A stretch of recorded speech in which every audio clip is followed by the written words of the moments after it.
Nedelja.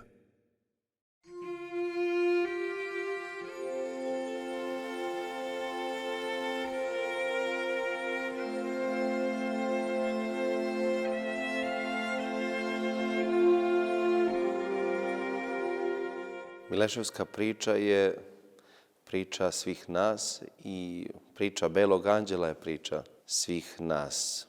To je priča mira i tišine.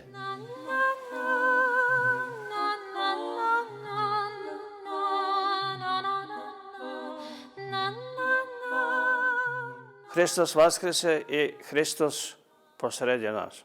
Pobednik, preobrazitelj, utješitelj, oradostitelj ostaje sa nama.